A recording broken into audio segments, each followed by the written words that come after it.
हर हर महादेव। महाशिव पुराण 184 शुरू करते हैं। वर यात्रा। महादेव जी ने अपने नंदीवर इत्यादि गणों को चलने की आज्ञा दी और कुछ के वहाँ रक्षा के लिए ठहरा दिया। उस समय गणों के स्वामी असंख्य गणों को साथ लेकर चले। कटाक्ष के साथ 10 करोड़ और विकृत के साथ 8 करोड़ तथा विषरभ के साथ भी 8 करोड़ गण चले। विष्णु भगवान ने अपने वाहन गरुड़ पर चढ़ करके बारात के मध्य चलने लगे। ब्रह्मा जी भी वेद पुराण आदि धारण करके सनक तथा प्रजापतियों के साथ चलने लगे। शिव जी के साथ चंडी देवी उनकी बहन बन करके सिर पर स्वर्ण का कलश लेकर के अपने परिवार के साथ चलने लगी। वो सभी विलक्षण चरित्र करती हुई सब गणों को आगे करके चलने लगी। भगवान शंकर ने विष्णु जी की सलाह पर नारद जी को हिमाचल के पास भेजा और नारद जी ने हिमाचल के यहाँ पहुँच करके विश्वकर्मा द्वारा निर्मित मंडप को उसे देख करके नारद जी अपने सुध बुध खो बैठे। वहाँ पर हिमाचल के पुत्र मैनक के साथ नारद जी बारात की आगमनी करने के लिए आए और नारद जी मंडप की विचित्रता और मायापूर्ण रचना का वर्णन करने लगे। इंद्र डरने लगे कि मैंने त्वष्टा के पुत्र को मार दिया था तथा पर्वतों के पंख काट दिए थे। इंद्र सोचने लगा कि मेरे ऊपर कोई बदले की भावना से प्रहार न करते। विष्णु जी ने इंद्र का डर दूर करते हुए कहा, शंकर जी के साथ होने से हमें हिमाचल की माया को कोई डर नहीं है। तब हिमाचल के पुत्रों को आगे करके सभी देवता भगवान शंकर के साथ हिमाचल के यहाँ पहुँचे। बारात के आने पर हिमाचल पर्वतों को साथ लेकर के आगमनी के लिए आए। बारात की भव्यता को देख करके हिमाचल आश्चर्यचकित रह गए। जिस तरह पूर्व और पश्चिम के समुद्र आपस में मिलते हैं उसी तरह पर्वत और देवता आपस में मिले। भगवान शिव जी के आज्ञा से सभी को उचित स्थानों पर बैठाया गया। इसके पश्चात हिमाचल ने अपने पुत्रों को भेज करके शिव जी को मिलने की इच्छा से बुलाया। इस पर शिव जी सभी देवताओं को साथ लेकर के सज धज करके मिलने के लिए गए। मैना ने भी शिव जी को देखने की इच्छा जताई। मैना हिमाचल से बोली, मैं शिव जी की अनुपम छटा को देखना चाहती हूँ कि उनका रंग रूप कैसा है। इधर भगवान शंकर मैना की इच्छा को जान गए।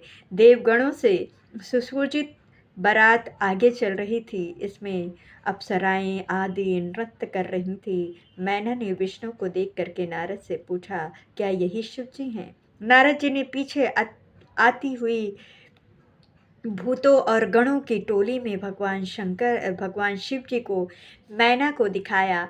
उस समय शिव जी के 5 मुख 10 भुजाएं और विरूप शरीर आदि थे। शिव जी को देख करके मैना भयभीत हो गई और मूर्छित होकर के पृथ्वी पर गिर पड़ी।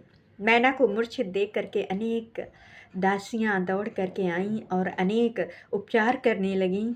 होश आने पर वे रोने लगी और अपने पुत्र पुत्रियों नारद सप्तऋषि आदि की निंदा करने लगी, क्योंकि उन्होंने ही पार्वती को शिव का प्राप्त करने के लिए उपवास किया था। मैना बोली, अब मैं ये क्या करूं? मुझे ये कौन सा दुख समय फल प्राप्त हुआ है? लोग मुझे क्या कहेंगे कि मैंने किसको कन्या सौंप दी? तब नारद जी ने मैना को समझाया कि तुमने शिव जी का स्वरूप देखा ही है। तुमने जो ये देखा था वो तो उनकी लीला मात्र है, इसीलिए तुम क्रोध को छोड़ करके कार्य प्रारंभ करो। इसके बाद मैना को इंद्र आदि लोकपालों ने समझाया। मैना का क्रोध और बढ़ गया और ये बोली, मैं शिव जी के साथ पार्वती का विवाह कदापि नहीं करूँगी। अब हिमाचल ने मैना को समझाया, देखो हमारे घर पर सभी देवता एवं ऋषियों का पदार्पण हुआ है, उनके साथ ऐसा व्यवहार न करो। तुम भगवान शंकर के भयंकर रूप का देख करके डर गई हो। वो तो अनेकों रूपकारी हैं, वे संसार के कर्ता हैं, वे जगत के स्वामी हैं। इस पर मैना बोली, हे स्वामी, पार्वती का शिव के साथ विवाह नहीं होगा।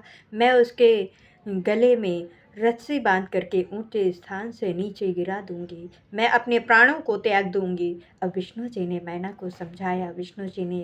विष्णु जी के द्वारा समझाने पर मैना का मन कुछ शांत हुआ और वो बोली, मैं शिव के साथ पार्वती का विवाह तभी करूंगी जब वे अपना असली रूप धारण करके आएंगे।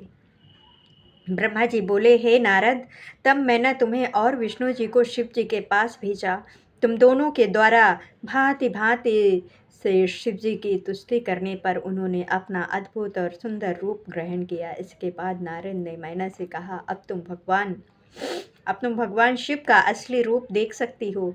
वे तुम्हारे घर में ही आ रहे हैं। तब मैना ने देखा कि भगवान शिव का स्वरूप बड़ा ही मनोहरी है।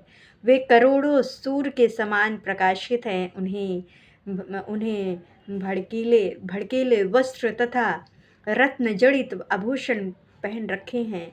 मैना ने देखा कि वे भद्द मद्द मुस्कुरा रहे हैं तथा उनके कमल के समान नेत्र हैं। वे श्वेत शरीर वाले नंदी पर सवार हैं। उसके मस्तक पर चंद्रमा विराजमान है। विष्णु आदि उनकी सेवा में संलग्न है। सिर पर सूर्य ने छत्र धारण कर रखा है और गंगा यमुना चंवर चमर डुला रही हैं। विश्ववासी और अप्सराएं शिव के आगे गान कर रही हैं। मैना शिव जी का ये रूप देख करके बहुत खुश हुई और उसने कहने लगी, हे मेरी पुत्री पार्वती, तुम धन्य हो, तुम्हारा तप धन्य है। फिर बोली, हे भगवान, मेरा अपराध क्षमा करना। मैंने आपकी भारी निंदा की थी। सभी पूर्ववासी महिलाओं ने भगवान शिव के दर्शन किए। अक्षत और चंदन से उनकी पूजा की। सभी महिलाएं अपने घरों के कार्य को अधूरा छोड़ करके उनके दर्शन को आईं। वे सब पार्वती के भाग्य की सराहना करने लगे कि पार्वती साक्षात भगवान की पत्नी बनने जा रही है। सभी ने शिव जी पर पुष्पों की वर्षा की। वर आगमन वर्णन। भगवान शंकर की बारात हिमांचल के घर के आगे पहुंच गई। मैना ने झट से घर के अंदर पहुंच करके आरती का थाल सजा करके अन्य स्त्रियों के साथ उनसे मिलने आई। भगवान शंकर की शोभा करोड़ों कामदेव के समान थी। वे सुंदर श्वेत वर्ण त्रिनेत्रधारी थे। सुगंधित माला के पुष्पों की माला धारण किए, रत्न जड़ित मुकुट पहने, मणिजड़ित कड़े हाथों में धारण किए तथा रत्न जड़ित स्वर्णों के आभूषण पहने, विविध प्रकार के विचित्र चमकीले वस्त्र पहने, चंदन अगर कस्तूरी से सुगंधित तरुण स्वरूपधारी, मंद मंद मुस्कुराते हुए सर्वज्ञ सुंदर भगवान शंकर के इस प्रकार मैना ने दर्शन किए। मैना की प्रसन्नता का कोई ठिकाना न रहा। मैना ने प्रेम पूर्वक उनकी आरती उतारी। उसके पश्चात पार्वती श्रृंगार से युक्त होकर के कुल देवताओं का पूजन करने के लिए निकली। इधर हिमांचल ने भगवान शंकर का वेद की रीति के अनुसार उपवीत संस्कार कराया। फिर पार्वती को वैदिक रीति से स्नान कराया गया तथा शिव जी द्वारा प्रदान किए गए वस्त्रों और आभूषणों को पहनाया गया। उसके पश्चात कुल गुरु गर्भाचार्य ने हिमांचल से कहा, हे पर्वतराज, लग्न का समय निकट है। अब भगवान शंकर को बुलाया जाए। तब ब्राह्मणों तथा हिमांचल के पुत्रों व सगे संबंधियों ने भगवान शंकर, विष्णु आदि देवताओं से कन्यादान के लिए पधारने को कहा। तब सभी देवताओं के साथ भगवान शंकर नंदी पर सवार होकर के हिमांचल के घर को चल पड़े। पार्वती की माता मैना स्वर्ण कलश लिए हिमांचल की बाईं ओर आकर के बैठ गईं और हिमांचल ने शिव जी से कहा, भगवान, आप अपना गोत्र प्रवार, कुल, नाम, वेद, शाखा आदि का उच्चारण करके ब्राह्मणों को बताएं। ये सुनकर नारद जी ने वीणा की झनकार करके हिमाचल से कहा, इनका कुल गोत्र आदि क्या पूछते हो, ये तो जगत के पिता हैं, करता है। इनका कुल व गोत्र तो गोत्र तो नाद ही है। शिव स्वयं नादमय है और नाद स्वयं शिवमय है, इन दोनों में कोई अंतर नहीं है। इस पर हिमाचल आश्चर्यचकित रह गए। इधर देवता व ऋषि भगवान शिव की जय जयकार करने लगे। इसके पश्चात संकल्प पूर्वक हिमाचल बोले, हे समस्त संसार के ईश्वर भगवान शंकर, आपको मैं अपनी पुत्री का कन्यादान करता हूँ, आप इसे अपनी धर्म पत्नी के रूप में स्वीकार करें। इस प्रकार कह करके जल सहित कन्या का हाथ भगवान शंकर के हाथ में दे दिया। आकाश में जय जयकार की ध्वनि गुंज उठी, अप्सराएं नाचने लगी। हिमाचल ने रत्न आभूषण, गायें, दासियां, हाथी, रथ आदि वस्तुएं दहेज में प्रदान की। सब मुनिजन और देवता शिव पार्वती का अभिनंदन करने लगे। हर हर महादेव, जय जय महादेव, जय भूतनाथ। ओम नमः शिवाय, शिव जी सदा सहाय। ओम नमः शिवाय, शिव जी सदा सहाय। जय जय जय जय शिव शिव शिव शिव शिव।